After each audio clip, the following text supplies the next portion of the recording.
Welcome to the debut of Arts and Culture OC on Real Orange. I'm Rick Stein. This weekly segment will offer an insider's view into Orange County's rich and diverse arts community. For 17 years of my career, I was the head of the Laguna Playhouse.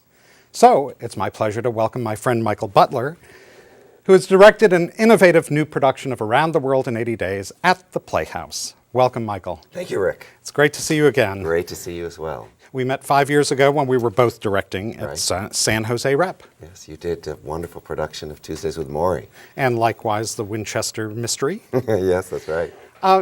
What led you to take on the project of Around the World in 80 Days? It's funny because I actually was supposed to direct a different play, but I read the script for this one and I asked if I could do it instead because it's a playground for directors, designers, and actors.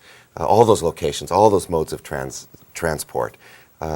40 characters played by 5 actors. It's just a romp, and I like romps. Well, of course, most people remember the Academy Award-winning picture of 1956, Yes. and they have images of this hot air balloon going across the Great Right. Plains and Victor Young's sweeping musical score.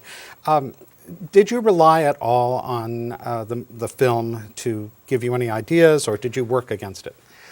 Well, it's certainly worked against it in terms of the feeling of speed because the movie just takes forever.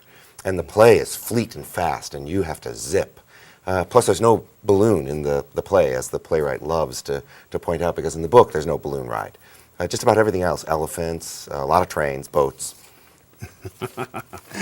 Well, so you're throwing caution to the wind with 5 actors playing 36 different roles.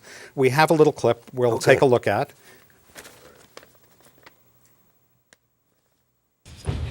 Americans! I am glad we're only passing through this. Hey, Frenchman, do you have a problem with Americans? Monsieur, Is there a problem? This Frenchman doesn't seem to like the way we do things here in America. Excuse me, Mr. Proctor, Colonel Proctor. Mr. Proctor, Passepartout is my servant. If there is some trouble concerning him, I insist you speak with me. You're not from here either. No, sir. I'm from London. Looks like we got us a couple of Frenchmen here.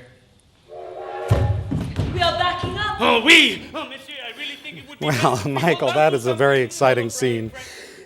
Tell me, in a production like this, where the actors have so much resting on their shoulders to create distinct roles, did you ever feel like you were more of a traffic cop than a director?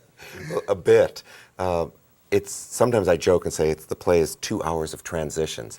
Some of the scenes last, you'll get 3 scenes in a page, you'll get 5 modes of transport over 2 pages. You really are having to move very quickly from idea to idea, from visual to visual.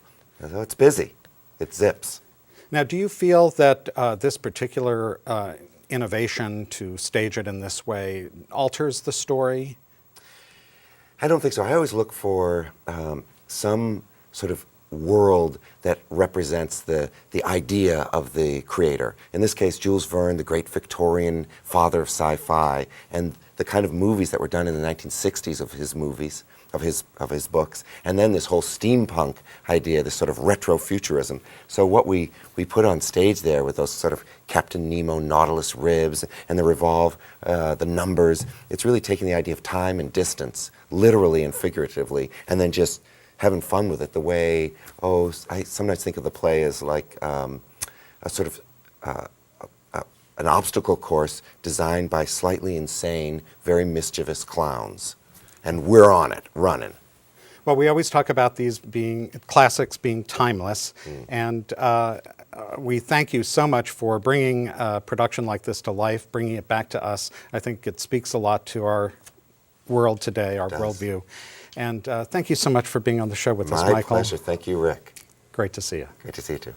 That's a wrap on Arts and Culture OC. Next week, Dean Corey of the Philharmonic Society talks about what makes symphony orchestras sound different from one another.